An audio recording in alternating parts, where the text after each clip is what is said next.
The Wheel of Time, episode 1. Tyler, here's problem number 1 with this. Now, you and I are generally pretty positive guys when it comes to reviewing our favorite stuff. Now, right, but we will pick things apart. We will pick things apart when we don't like them. But generally, we try to see the good in things. We don't try to just tear things apart unnecessarily. But sometimes they deserve it, right? Sure. Like season 8 of Game of Thrones, right? Mm-hmm. It deserved to be torn down, and so we regularly tear it down. And right? we tore that thing to shreds. Absolutely. Now, we are book readers, correct? We have both at least read the first book of the Wheel of Time series. We have. I've read the first couple. Yep. And very much enjoyed them. Okay. So I've read the first 3, and I'm about 50 pages into the 4th book. And obviously, this is only 8 episodes. It's only going to be, I think, 7 or 8 seasons. It's what it's scheduled for. Obviously, it's 14 books. So it's going to be condensed. Obviously, I get that. They're going to have to get rid of storylines. They're going to have to make cuts. They're going to have to eliminate characters, right? Like those things are going to have to happen. Problem number 1. The Wheel of Time hooked me because of the prologue. It's one of my favorite prologues. Maybe in any fantasy book I've ever read. And it, of course, is about Lews Therin, which, we don't know this character here, and him being the dragon in another time and another age that had gone mad but saved the world, and how he explodes. Spoiler alert for the books, blah, blah, blah. But there is this epic scene, this insane scene that happens at the beginning of the book. And that is what hooked me. Because the book can at times be very slow, much like The Lord of the Rings. And then I think it ended really well. I think we both kind of agreed. It was a long lull period. Yeah. Right? Yeah, very slow in the beginning. But then it really hit its stride in the end of the book. But you're right, that prologue was, I actually forgot about that. And you're right, because in this one, the show, it doesn't start with the prologue, so it doesn't even hook you there. And the prologue, I think it starts, by saying, like, the world is broken. So I'm like, okay, this is obviously set in the present. And then they just kind of do some really strange exposition that just feels really kind of just, okay, here's what's going on. Here's the situation here. Just kind of quick explain everything and how this all works. And then we move on to kind of everything happening in Edmund's Fields, which is relatively boring for the most part. And so, like, but the first scene is Leandrin finding a man who can channel. Right. That's what we find. So, and I don't believe that. I mean, like, why would the book start there, or the show? Why would the show start with just showing Leandrin capturing a man who can channel? I don't think that was Logain. I don't think it was. Yeah, it might have been, but I didn't. It might have been, because then they show someone. Well, we won't get into that because that's a different episode for a different time, Justin. There we go. Yeah, that's right. We see her, and then we get to see her Spaceballs ring, which I don't know about you, but control the one Schwartz. Right. It really don't know why it really bugged me. Like the scene with the ring was so much like Spaceballs. I couldn't get out of my head. Like, they show the ring, and it's like you could just see him go, like, no, not that. And she just puts down her helmet. Yes. And they're all like, and it's just like, what are they doing with this scene? It just, I don't know. It did not blow me away with the ring. I literally can't hear you. I like totally unplugged my headphones. Oh my goodness, man. What kind of an operation does he have going on over there? Hey, buddy, you're back. Good job. Got it. I just ripped my headphones right off. Yeah. So didn't like that one bit. A lot of weird callbacks to other movies or ripoffs, whatever you want to call them. Obviously, the Spaceballs ring is one of them. We have who is it? Perrin and what's her name? Laila. Laila, something like that. They have a little a scene where they say, "I love you," and the response is, "I know." I mean, come on. I think that's pretty much like copyrighted by Star Wars, that only they are allowed to do that, and yet they say that in the show. Come on. Now that's interesting. I thought Ashton Kutcher said that famous line in The Butterfly Effect. Are you sure that was Star Wars? I love you, I know. Well, I could be wrong, because normally I feel like any great thing kind of just circles back to Ashton Kutcher in some way. Yes. It's like a 6 degrees of Ashton Kutcher for kind of anything great. Whether it be lines like, I love you, I know, punked, everything great like that. The best of the best. Yeah. When you think of great dialogue being delivered, right? Yes. He is the Daniel Day-Lewis of our generation, I think. Right. He is, the greatest actor of actors, right? He's infamous, right? He's even more famous. More than famous. Than famous, which is crazy. Yeah, and that joke is from Planes, Trains, and Automobiles. Right. Try to keep up, folks. So then next, while we're on the romance thing, another thing, there was another like emotional kind of romantic scene where it was Rand and Egwene, and they finally kiss, right? They're trying to release that sexual tension, and then Rand like breaks off the kiss, starts talking about berries or some shit, and I just got to tell you, I like that. To me, clearly showed that like this is acting. Takes me right out of it. It's like no one in their right mind, where they're like, they're really with someone special they want so bad, and they're sharing this intimate moment and start kissing and having this really strong embrace, and he just like breaks it off and starts talking about berries, like fucking berries, and then she's the one she has to bring it back on. It's kind of like, oh my god, like shut up and take care of business here. Stir the magic pot. My goodness, she's begging for it. He stops and he's like, I'm thinking about getting metal legs. Right. That's what he was doing. Now that would have been an interesting thing to say though, because You'd be like, at least metal legs. Right. She'd be like that. Now that's a topic of conversation, right? But instead he's just talking about berries, and she has to pull him back on. A lot of weird things with Rand. And we'll get into more of that as we go. We will. So I want to talk characters now, okay? Because no prologue. No prologue. Again, the prologue is what hooked me. I absolutely love the prologue in the book. No prologue. We don't get the Lews Therin scene. Maybe it could be a flashback that they do later, like maybe when we find out more about the dragon or the things that are happening, maybe they'll go back and show the prologue later in the show. So I'm not going to totally go there.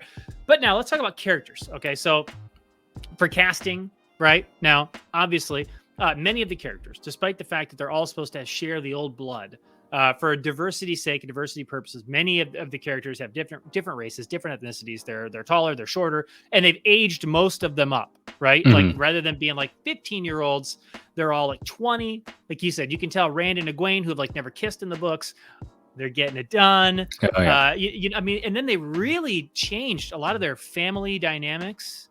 You know what I mean? Like Perrin was not married in the book. He didn't have a wife. Yeah. That he then killed. Right. Matt, what about that? Wait, we got to talk about that. Yeah, the old whoopsie daisy killing your lover. Side axe. Yeah, whoopsie daisy side axe. But it actually worked out for him though, that like there's just chaos in the village. It's not even like he has to cover anything up or anything. Like he kills her. Yeah. If someone comes in, he can just be like, "Oh my god, the Trollocs!" He's free. What have they done? Exactly. He can just get out of that scot-free. Honestly, that brings up a great point. Now would be the time to kill anyone you didn't like in that village. Because you will get away with it scot-free. You know what I mean? The baker has been scamming you on the bread loaves in the last few bell tines. Go over there and slit that sucker's throat. You know what I mean? Because you're going to get away with it. Everyone's going to assume it was Trollocs. So I would say, yeah, exactly. You can think of it like the Purge, right? Now is the time to just get all that killing out of your system, because you're never going to be blamed for it. And I feel like I didn't, and that's another thing to me, it just lacked verisimilitude that we didn't see any of that. Where was the purge scenario? Everyone's just running and screaming for their lives. Where is the person rubbing their hands together thinking, oh my God, this is an opportunity. This is the time, right? Yeah. And I'm going to chaos is a ladder, all right? You got to climb. That's right. Only the ladder is real. Yeah, exactly. It was Littlefinger who told us that. And which brings up another great point about the tie-ins to Game of Thrones in this show. I've heard a lot of people, I've heard it through the grapevines, that some Wheel of Time fans not happy about the Game of Thrones comparison. But I'm going to call hogwash on that. This is a fantasy show. That was a fantasy show. This is set in like a medieval time. This is set in like a medieval time. And there are so many similarities just in shots that they have in this show, that really, if you put some images side by side, it's like, how could one not draw the comparison between this show and Game of Thrones? But again, we can keep talking about these as they come. But we also wasn't Roose Bolton? Didn't he play Tam? Yeah, he plays Rand's father, Tam.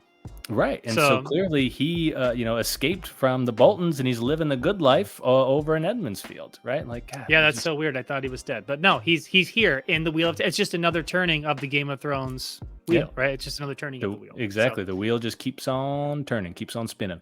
So, for the character stuff, I don't really have a problem with any of the representation stuff, as long as it doesn't change a fundamental plot point of the story, right? So it's like whether a character is white or black, or it doesn't matter, right? Unless it matters in the story. And as long as it doesn't matter in the story.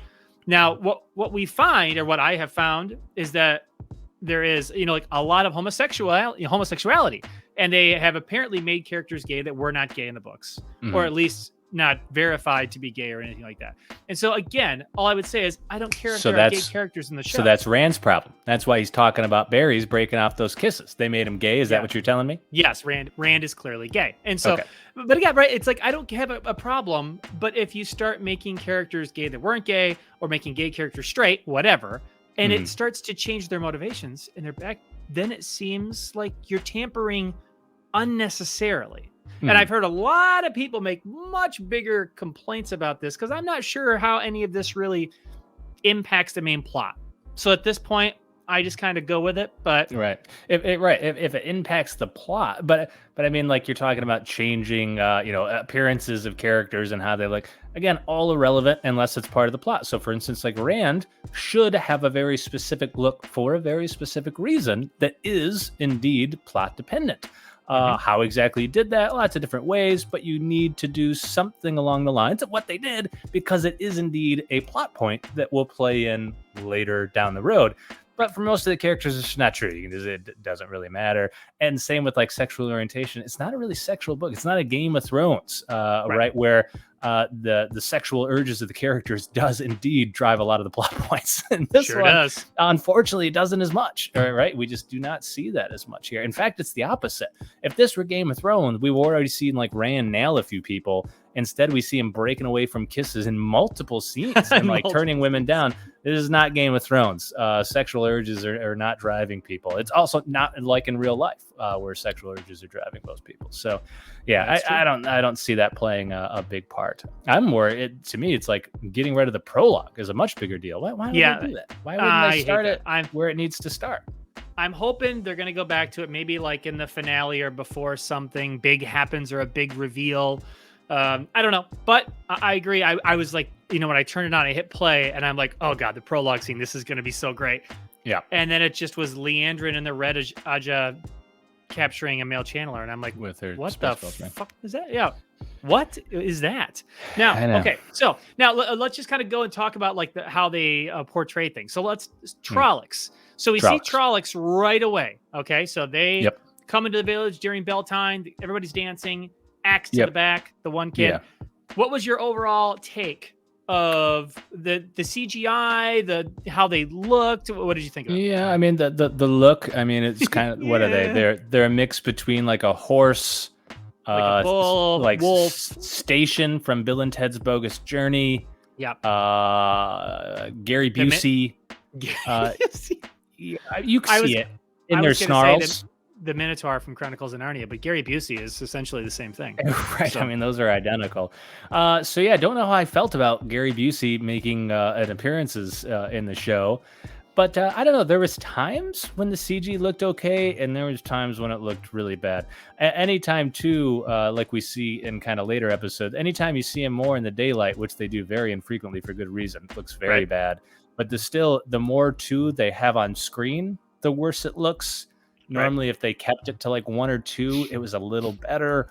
So yeah, not the best of CG. For the most part, though, I thought the fight scene was pretty good. The way that they kind of sowed the chaos in the village and showed everyone running and screaming for their lives and stuff like that. Yeah, I would agree. There was one scene in particular when they follow Matt out, and that's another character who his backstory, the character backstories. Like again, Perrin didn't have a wife. He didn't murder her. Matt. His parents weren't pieces of shit, and he wasn't like he didn't have a gambling problem. Like they really like tried to paint him as like this really morally conflicted guy. Right. And so in Perrin, maybe they're just trying to draw the sadness that's got to be brought, out of him. I don't know. But yeah, the Trollocs, I guess the mad thing though, without spoiling too much, is actually unfortunate because that's again part of a plot point that takes shape later in the books where he starts to seem very unlike his normal self, but instead the way they've set it up, it will honestly almost seem like this is just who he is. Right. So I don't know quite what they're thinking there, but writers can do no wrong. We know that. So do no wrong. They never. I think they did. I think they did a lot wrong in this show. Now, because they've already changed so much, and for as much crap as we gave Dan and Dave for Game of Thrones, and how when they didn't have the source material, how we thought the writing went way downhill. It was very bad. But I think we agreed. It too. But the first four seasons where they were adapting from the books, they actually adapted very, very, very closely. Yeah. And it was fantastic. And that's why it won awards. Is because of how good the writing was, and they followed it so closely, and they adapted it beautifully. Now, this writer, is it Race Judkins, I think is his name? He comes in, he is just like, nope, I'm changing all these characters. I'm changing all their backstories. I mean, the first episode was chaotic. I mean, it's just here to here to here. We don't learn anything hardly at all about the main characters. And then it's just Trollocs, it's chaos. And then it's like, and this is the best part. Now I'm jumping all over. Moiraine's like, we have to leave. And they're like, why? And she's like, look, Trollocs. And they're like, okay. Right. They're coming for you. There. I'll take your word for it. Let's go. The parents aren't there. Nobody's talking about anything. He's just like, I'll take this sword. It's like, oh, when did you get the sword? And it's like, and it's just, that's it. Yeah. And they're just gone. Just like that. No Tam, no nothing. It's just, it all felt like this should have been the culmination of the third episode. It's kind of what it felt like to me. They should have really spent more time building character, Yeah, that was very strange. Yeah, she just came in, swooped up those kids. If she came in with a white van and offered them candy, it would have been just as believable. It's pretty much what it was. Because that's what happened. They just came in there, swooped them up, and they didn't ask any questions. Very strange. Didn't know how I felt about that. Again, and it was weird because they were kind of moving fast through things, and yet the episode was dragging. And then they kind of have all the action. That's good writing. Right, and then they just kind of leave. And this is, what really grinds my gears, What really Justin? grinds your gears, Tyler? What you were just saying about how, D&D adapted Game of Thrones so well, and it's when they got away from the source material that everything fell apart. But they adapted the books really well, and it was one of the best shows ever because it was one of the best books ever. People loved the books. The books are amazingly well written, and so they did this novel thing. Think about this crazy idea, and they're like, you know what? Let's just make the show like how the books are. And I don't get why more people don't do that. Why in the I can't understand it because we've talked about this for years. Everybody talks about this, and I don't fucking get it. And it drives me crazy. They'll have a great book that people love, and then they'll adapt it by changing everything about it. And you're like, what's wrong with you? This person took years to write this book. People love it because of how good it is. Right. You're making it into a TV show because people love the book. Right. You don't need to change anything. Right. You just need to find a way to get everything onto the screen. That's it. That's what you need to do. And I don't changing the backstory, adding things. Why? It's a great book. Just put it on the fucking screen. I don't get it. It doesn't make any sense to me. And the people who do adapt things well, they always get praised. They're always lauded for what they did when they just adapt it well. Books that have been adapted well, like Game of Thrones, they got nothing but praise when they were adapting the books. The Godfather. The Godfather was a book that was one of people's favorite books ever, adapted, and they adapted it really well. It's now one of the greatest movies of all time. What if he just decided to change everything about the fucking backstory? It's not The Godfather anymore. It wouldn't have been as great of a movie. Anyway, end of rant, at least for the next 30 seconds, and then I'm going to come back to this point and harp on it even more. So now that we're ranting a little bit, here's going to be my rant. Well, I said, I don't mind if you change little things about backstories. Okay, you changed Perrin's backstory and you changed Matt's backstory a little bit. It seems like they're still going to go on the same journeys, and they're still probably going to be the same character, I think. Maybe, but I don't know yet. But here's one thing: is we learn, I believe, right away in the first episode, that the prophecy they don't know. Moiraine says she doesn't know if the dragon is going to be a boy or a girl. Right. Or if the dragon, then they mentioned that the dragon may have split its soul, its energy, whatever, into multiple people. Well, so dragons do that. So again, this is like, is the dragon Lord Voldemort? I mean, like, it can't be because we saw Lord Voldemort in the show. This is, without trying to spoil. No, they called him a Fade. Yeah, obviously the Fade. I think I posted on Twitter and was like, I didn't know they cast Lord Voldemort in the Wheel of Time. Yeah, they clearly did. But the Fade looks exactly like Lord Voldemort. But I mean, we gotta be the first to make that connection. Yeah, we're the first one to make the connection. You heard it here, folks. And so, all right. But that the whole thing, it doesn't make sense. Why would you say again? Okay, people are different races and ethnicities, and they're changing sexual orientations for representation purposes. Like I said, as long as it doesn't change the main story, I don't care. I really don't care. Which again, if it were Game of Thrones, I would say, yeah, it probably does, because people are so driven by like their normal base urges. In this book, I would say, honestly, it really doesn't. But the backstory stuff kind of does. Like the Matt stuff. It might. Yeah. That seems like it kind of would. And I'm a little like, why? You didn't need to tell Matt's story. So I don't know. It just that kind of stuff is more. It's just mind-boggling to me, because you don't need to, because the backstory is written for 15 books. Justin, right? He doesn't need to think about anything. You know every what I mean? time, right? And every time you make an early, digression, an early change, that cascades. It's cascades throughout every butterfly effect. Ashton Kutcher and everything has come full circle already in just 20 something minutes. That's all we have for you folks. Good night, everybody. There it is. I know, man. I just don't get it. The dragon, we know, right? The whole thing about the dragon is that the dragon is a male. Now, if you're worried about like male and female perceptions, and it's about female power and feminism, which the writer has said he wants women to feel empowered. This is a world where women control it, where they have all the power. They have all the the whole power. idea is there might be this man who has some power. Yeah. Yes, and if the man who has the power, he will go insane, but he's so powerful that he will either destroy the Dark One or destroy the world. And the whole point of the dragon being a man is because he has to tap in to Saidin, which is the male side, and it'll be tainted, and he'll go insane with an insane amount of power. So the dragon being a woman doesn't make sense. Right. Like even in the laws that they have set, the men go crazy when they use the one power. So it already just doesn't make sense. And these writers are supposed to be big fans of the books. And it's like, how can you not logically see the error with that?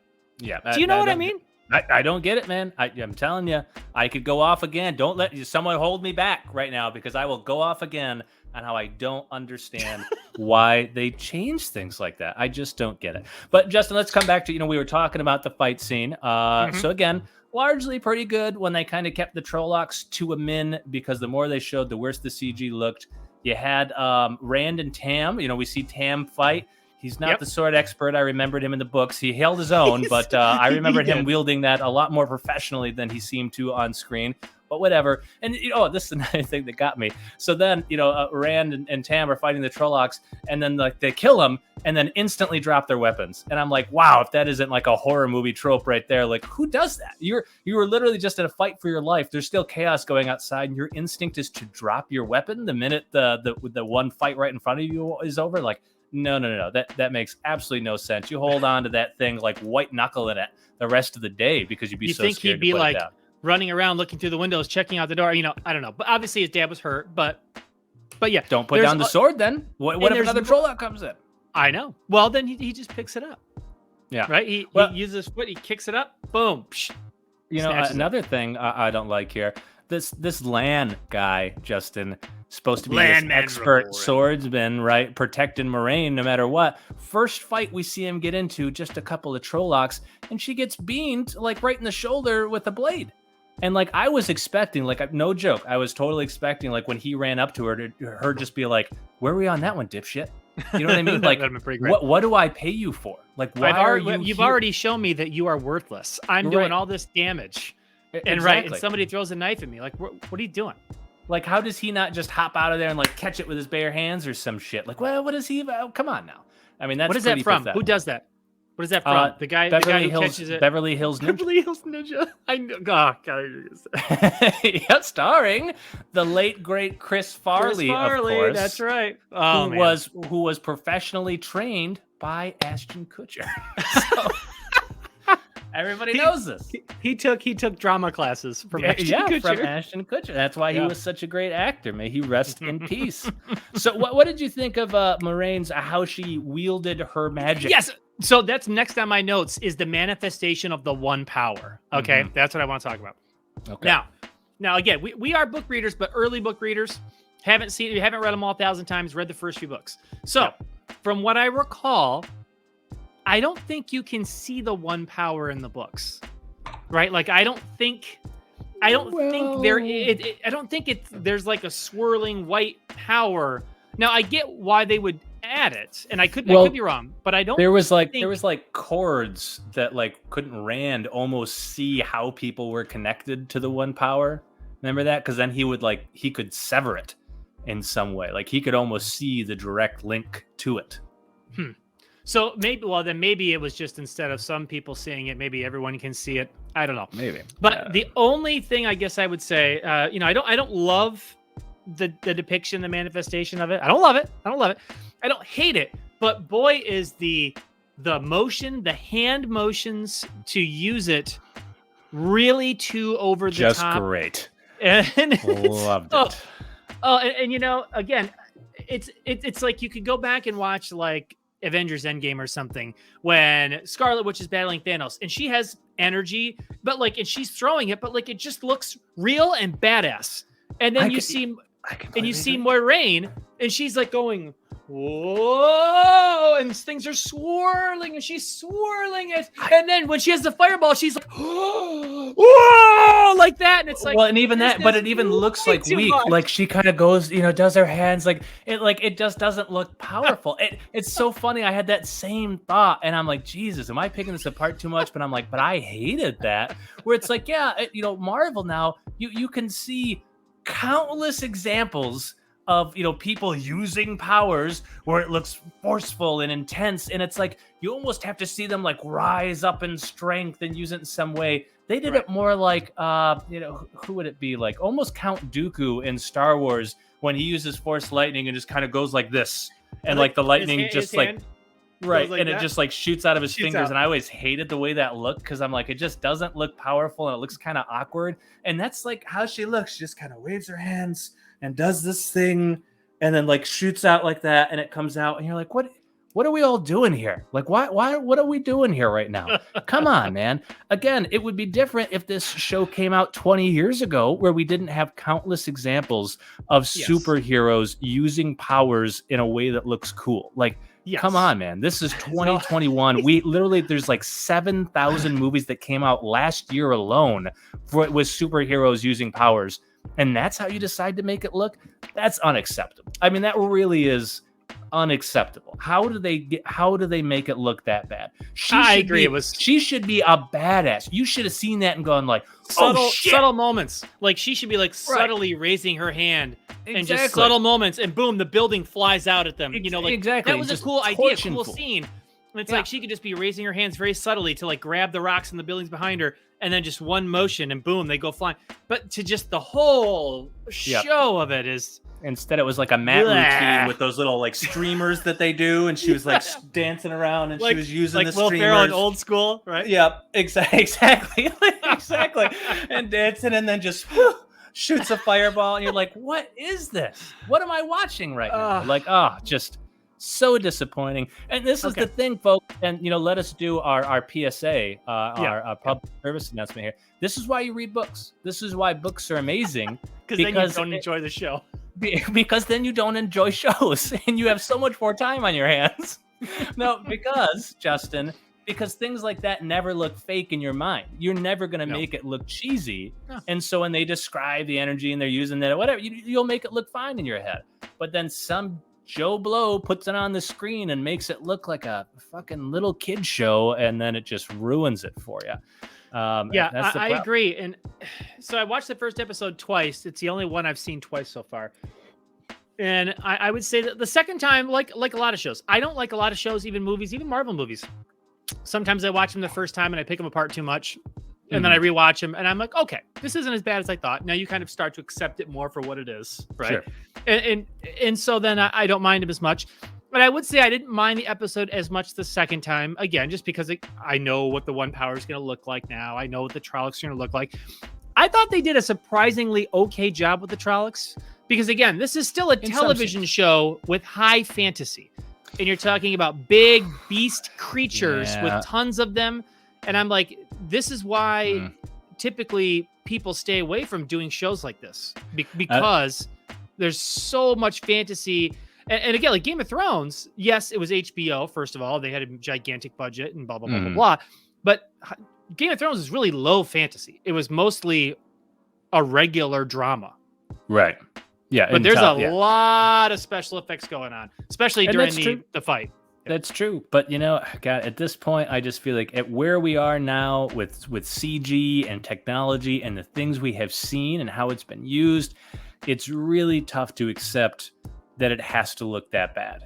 You know what I mean? And especially it definitely felt like a CW show to me a couple of times. That's what I mean. And again, there were times when it looked good, but there were times when it looked bad. And you're like, why? Why does it have to? I mean, who's putting this on? Amazon? I'm pretty sure they not have any money. I think they have a decent amount of money to where they could put together a good show to try to compete with networks like HBO. I would think, Justin. I'm pretty sure the guy who owns Amazon just shot himself into space in a penis, so he can afford to make the CG on this show look a little better. I mean, give me a goddamn break. Well, but I mean, what is he supposed to do? Sell one of his islands? Come on, he's not going to do that. Right, he's not going to do that. That's not the way America works, Tyler. He's a collector. So why would he get rid of the islands if he's going to do that? Well, anyways, so there's episode 1. That's episode 1. That is episode 1. But the ending, again, real quick, I touched on it earlier. After it's all done, Moiraine's like, more Trollocs. They're here for us. We have to go. They're like, why should we trust you? They're here for you. Okay. All right. And they're off. And I'm like, wow, did a lot happen in that episode that should have taken many, many episodes. I did hear one rumor. I don't know if you heard this, that initially they wanted this to be like a 2-hour premiere. And Amazon told them, no, it needs to be in the 50-minute range. And that's so stupid. We're so far past all this nonsense of no, it has to be this time. No, just make it good. That's all you have to do. There's a lot of shows now where some episodes will be an hour and some will be 30 minutes. And there won't be any rhyme or reason. It's just because this episode only was good for 30 minutes. And so they cut out the rest of the filler because there's no reason not to. And I am all for that. I say you make the best episode you can make. And why are you constraining yourselves in any way? If you can only tell a good first episode in 2 hours, then give them 2 hours, you idiots. People can pause it. I agree. What's the problem here? I don't get it at all. But whatever, but that's why they're about to put us in charge of these things. We've got taking over. We've got some negotiations in the works with CW. You mentioned them. And we're going to put on an epic fantasy. It's going to be unlike anything you guys have ever seen. Just stay tuned. It's going to be so good. You're going to love it. Everybody tells us we do fantasy better than anybody. Everybody says so. And it's going to be great. All right, Tyler. Scale of 1 to 10. Your overall rating, 1 to 10. What do you got? For that first episode, I'm going to have to give it a 5. Okay. It's fine, but I would need a few drinks if I was going to take it to bed. You know what I mean? It's just a little rough around the edges. It's fine, and I bet we'd have a fun time. You know what I mean? I bet once we got in there, it'd be good. But I would need a few drinks. There's just a few things going on that just rub me the wrong way. But, I'm willing to let it grow on me a little bit. So I think it needs to give needs a little time. But right now, I'd say that first episode is a 5. Okay, I'm going to give it a 6. I'll give it a 6 out of 10. A little better. There were some things I liked. At times, it felt really real, and it felt like it was produced more like in a Game of Thrones in a high-level production quality. And then there were times that it didn't. I thought it was super rushed. Such a lack of character development. There should have been so much more. Shows don't have to be just fire and whatever the whole time. Those moments mean more when we know more about the characters, when we've learned more about the characters. If it was 2 hours, we could have had a 5-minute scene with the kid who danced with Egwene. and found out he had a crush on her. And that was like the first time he ever got to dance with her. And then he dies. And you're like, oh, and you feel bad for the kid. And they there's so much that they could have done. And so, I'll give it a 6 out of 10. Right. They could have killed more kids. They could have killed more kids. Amazon, just kill more kids, man. Come on, create more of an emotional attachment with these kids and then kill them. If you're going to have any kind of respect for yourselves creating a show, you got to be able to kill more kids. I mean, I think we're all agreed on that point. So our takeaway from episode 1 is kill more kids. That's it for the episode 1 review. Okay. Join us next time for episode 2.